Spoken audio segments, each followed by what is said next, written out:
gente começa o nosso Você Bonita dessa segunda-feira com um assunto importantíssimo que tem tudo a ver com a segunda-feira. Passou o final de semana, se comeu um pouquinho a mais, né? Deu uma deixadinha de lado na dieta e aí acordou na segunda-feira com peso na consciência e tentando entender por que você não consegue perder peso. Hoje, a nossa pauta com o Dr. Roberto Navarro é a seguinte: a gente vai falar de alguns fatores que acabam brecando o nosso metabolismo e atrapalhando a perda de peso. Quem sabe você pode se identificar nesse momento e acertar esse fator aí que faltava para com certeza entrar em forma. Claro que o verão tá aí, todo mundo quer pensar na saúde e também manter a boa forma. Mais uma vez, apresento para vocês o nutrólogo Dr. Roberto Navarro. Seja bem-vindo. Obrigado, Carol. Tudo bem? Tudo ótimo. Boa tarde, prazer em recebê-lo mais uma vez. Fique à vontade. Hoje a nossa pauta é aqui no sofá. Por quê? Dr. Roberto vai nos explicar o que acontece com o nosso corpo.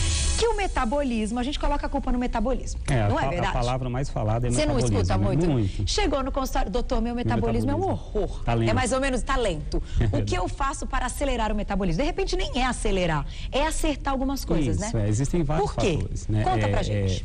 Vamos pensar que o peso final é a soma de quanto a gente ingere e quanto o corpo gasta. Certo. Comparar o alimento a um combustível, o nosso corpo a um motor, né? Que tem que queimar esse combustível. E se não queimar, tudo que sobra do alimento que você não queimou se transforma em reserva de gordura. Entendi. Né? Então, como é que é o gasto energético, Carol? A gente pode resumir a capacidade que o corpo humano tem de queimar combustível, de gastar energia.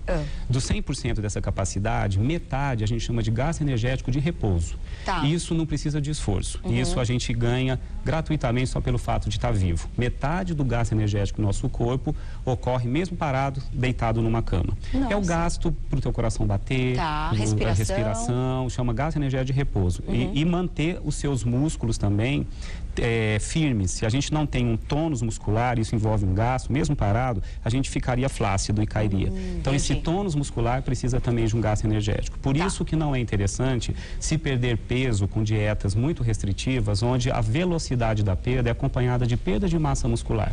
Isso não é interessante. Muitas pessoas começam a perder peso e sempre reclamam: por que eu parei de perder com a mesma facilidade do início? Pode ser que você perdeu de uma maneira errada, muito rápida.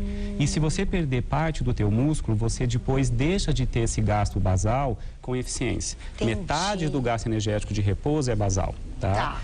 Então, dietas mal conduzidas, onde você se desnutre, não é muito interessante. Porque acabam interrompendo todo esse processo que é natural. Que é natural, né? Tá. 30% é a capacidade que o corpo tem em gastar energia por movimentos, Carol. Aí entra desde mexer um dedinho até você correr uma maratona de horas, né? Então, o que a gente faz já no dia a dia?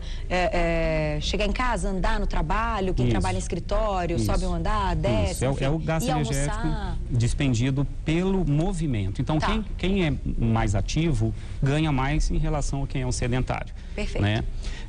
Temos aí já 80%, 50% basal, 30% atividade física. 10% é o gasto energético expendido pelo ato de comer.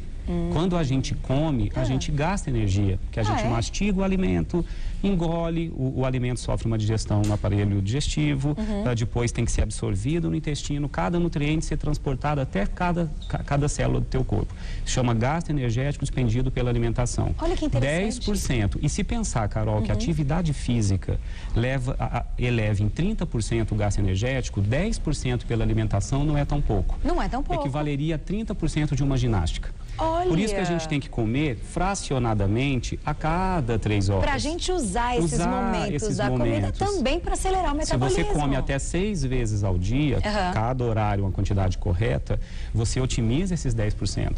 Quem fica muitas horas sem comer e come poucas vezes, mas quando come muito, que acontece com muitos, isso é um fator que trava o metabolismo. Entendi. Depois de 3 horas, Carol, sem comer, tá?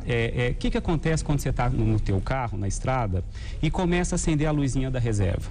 Quando o corpo humano começa a utilizar a reserva de energia da sua gordura corporal, para o nosso corpo é uma zona de risco. Você pode entrar em inanição. Tá. Então, o que a gente faz quando está dirigindo uma estrada, acendeu a luzinha da reserva? Você começa e sabe que não sabe quando vai vir o próximo posto para você abastecer. Então, você começa a acelerar menos. Você começa a aproveitar as descidinhas, colocar na banguela. É verdade. Né? Então, você começa a mudar. Nem pensar no ar-condicionado. Nem pensar. Então, o corpo humano é a mesma coisa, Carol. Quando ele entra em zona de risco, depois de 3 horas sem comer, existe um aviso pelo teu sangue que está faltando o combustível, tá? Então ele freia o metabolismo, ele faz você ter um gasto menor. Tudo que você comer depois de algumas horas, quanto mais tempo você fica nessa zona de privação, mais o teu organismo vai querer poupar o combustível quando você comer lá na frente. Porque ele viu que ele ficou um tempão sem comer. Ele vai querer se prevenir de mais horas de inanição. Gente, que absurdo. Então, assim, se a gente ficar mais de 3 horas, passar assim a manhã inteira sem comer, a tarde inteira sem comer, e vai jantar com aquela fome, tudo que você comer nesse jantar... O gasto vai ser menor. O gasto vai ser menor. O corpo vai tentar economizar. Então, isso Meu Deus, sensacional. É muito inteligente.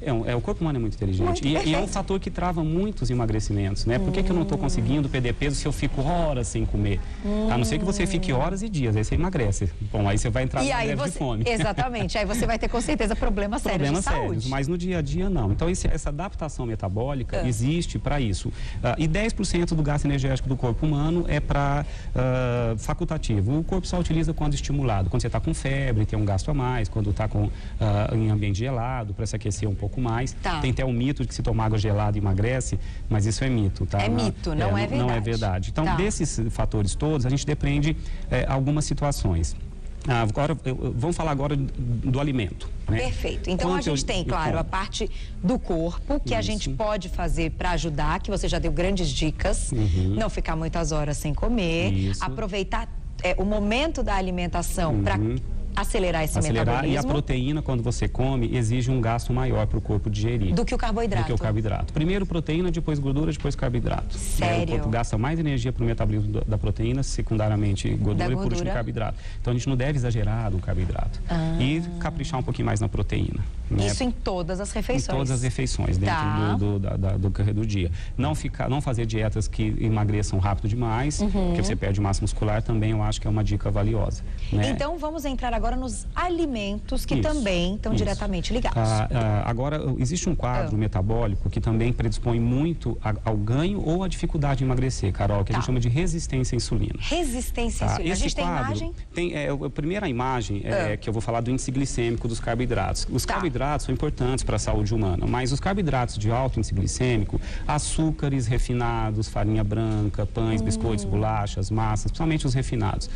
Os carboidratos de alto índice glicêmico, eles geram uma elevação excessiva de insulina. A insulina é um hormônio que nos anaboliza, ele faz você poupar energia. Ele pega a glicose, joga para a célula para ser queimada na hora, mas também reserva gordura nos seus adipócitos, né? As suas células de reserva de gordura também são mais repletas de gordura pelo excesso de insulina no teu sangue. E esse excesso pode ser desencadeado por um erro nutricional quando você escolhe carboidratos de alto índice glicêmico para comer frequentemente e não como exceção, quando passa a ser a sua regra. Muitos açúcares, doces, refinados, pães, massas. Esse excesso de insulina gera, por uma alteração metabólica, um quadro chamado resistência à insulina. Eu trouxe uma imagem eu não sei se ela vai colocar, de uma pessoa não identificada, não é meu paciente, a gente pegou essa imagem aí aleatória, de uma barrigona. Ó. Esse barrigão, a gente chama... Essa circunferência bem grande. Circunferência abdominal, a gente chama de síndrome metabólica. Pacientes que têm esse perfil, geralmente têm o quadro chamado resistência à insulina, tá? Passam a ter uma dificuldade muito grande de emagrecer e uma facilidade muito maior de manter o seu peso excessivo. Porque a insulina passa a alimentar suas reservas de gordura e não consegue jogar energia para queimar nas células. Se a gente consegue queimar energia nos músculos, com a glicose entrando nesse músculo, via insulina, a insulina não consegue atuar no músculo e começa a reservar mais gordura no adipócito. Isso é um quadro terrível. Mas isso é um ciclo vicioso? É um ciclo vicioso, só que tem tratamento. Não só a perda de peso, a atividade física gera uma melhora grande da resistência à insulina. Existem tratamentos também com medicamentos que potencializam o tratamento da resistência à insulina. Então, é um quadro metabólico que precisa ser melhor avaliado, precisa de um médico para poder fazer exames e também dar uma ajuda extra para o paciente, que senão ele se sente órfão. Ele faz uma dieta que não dá certo, ele não consegue destravar a sua perda de peso. Então, a resistência à insulina... até em depressão, né? Também, eu acho que entra um quadro terrível. Então, uma das coisas que pode desacelerar o metabolismo é o excesso de carboidratos refinados com altos índices glicêmicos. Levando a tal da resistência à insulina, a síndrome metabólica, aumento da circunferência abdominal e uma dificuldade a partir daí brutal em se perder peso. Tá? E existem alguns outros fatores que são pouco falados, por exemplo, a síndrome do ovário policístico. Os ovários podem ter como consequência, por alterações metabólicas, também desencadear na mulher a resistência à insulina. Então, existe uma correlação de síndrome dos ovários policísticos com desencadeamento de resistência à insulina, levando a um ganho de peso, levando a outras circunstâncias também, a aumento da oleosidade da pele, crescimento de pelos. Então, mulheres que estão tendo um ciclo menstrual irregular, que estão sentindo um ganho de peso inesperado, sentindo a circunferência do abdômen aumentar, procure seu ginecologista e faça exames. Porque e possivelmente pode estar ligada à resistência à insulina, pode. Então, talvez mudando a alimentação, sem dúvida, consiga melhorar o quadro dos ovários policísticos. Alimentação uma coisa ligada à outra. E em alguns casos também o uso de medicamentos que diminuem a resistência à insulina no ovário policístico também. Esse então é mais um fator que pode desacelerar o metabolismo. Pode desacelerar. E o que a gente já conversou em outras pautas, o hipotireoidismo subclínico, Carol, que é muito frequente. É uma tireoide funcionando muito, assim, não com a eficiência que deveria, e a tireoide produz o hormônio, um dos mais importantes para o metabolismo, que faz você ter uma velocidade de gasto correta, energético. Aí o hipotireoidismo subclínico, os exames de laboratório não acusam especificamente que você tem, mas os seus sintomas são muito sugestivos. Dificuldade de perder peso, ganho de peso com facilidade, retenção líquida, fadiga, cansaço. Existem alguns exames que estão começando, pela interpretação, a gente conseguir fazer o diagnóstico mais corretamente. E isso tem que ser visto, porque você pode ter e não está sabendo. A sua tireoide não está funcionando 100%. E isso freia muito qualquer dieta, se ganha peso com muita facilidade. E tem alimentos, Carol, que eu acho bacana falar, que podem atrapalhar o funcionamento da sua tireoide. Que são, existem alimentos que carregam fatores chamados bociogênicos, que podem atrapalhar o funcionamento da sua tireoide. Quando comidos crus, tá? Quando passam pelo aquecimento, não tem problema, esses fatores são inativados. Couve-flor, couve de Bruxelas, brócolis, rabanete, tá? E a soja. Todos se comidos crus, tá? Podem, então, prejudicar o funcionamento da tireoide. Principalmente se você estiver tendo uma dieta pobre em iodo. Eles podem fazer a sua tireoide ficar mais lenta e desencadear aí um hipotireoidismo subclínico, ou facilitar. Olha que interessante, nunca tinha ouvido uma dica interessante, né? Tem dietas que só comem crus, né? A dieta crucífera, com crus, tem que tomar cuidado, tem que ficar atento com esse fator, que pode desencadear também o problema. Pode. Agora, para a gente fechar esse nosso primeiro momento, porque daqui a pouquinho o Dr. Roberto Navarro, como eu disse para vocês agora há pouco, volta para a gente esclarecer todas as dúvidas. Tem dúvidas sobre metabolismo? O metabolismo está desacelerado, está lentinho? Você se identificou com algum dos itens que o Dr. Roberto falou aqui? Vai mandando para o meu Twitter, que em seguida, o horário eleitoral, a gente vai voltar com essa pauta e ele vai tirar todas as dúvidas ao vivo aqui no programa. O Twitter, @Carol_Minhoto. Participe, porque essa é uma pauta muito bacana e, claro, com as suas dúvidas, que a gente consegue solucionar aí dúvidas de todos os telespectadores. Então, mande pra gente mesmo. Agora, para fechar esse primeiro momento. E aquela pessoa que está assistindo o programa, que foi relacionando, foi item a item, como você falou, e falou, poxa, mas eu faço tudo certo. E ainda assim, eu não consigo perder peso, ou eu não consigo adequar as coisas, não consigo encontrar o equilíbrio. O que pode estar acontecendo, doutor? Existem mais fatores também, Carol. Existe o declínio hormonal, que é uma produção um pouco abaixo de alguns hormônios importantes, que pode começar já a ocorrer a partir dos 35, 40 anos de idade, onde o teu metabolismo já tem por si só uma lentidão por falta de estímulo de alguns outros hormônios importantes no metabolismo. Tá? Às vezes é necessário, Carol, lançar a mão de exames. Por quê? Porque existem algumas alterações que são silenciosas.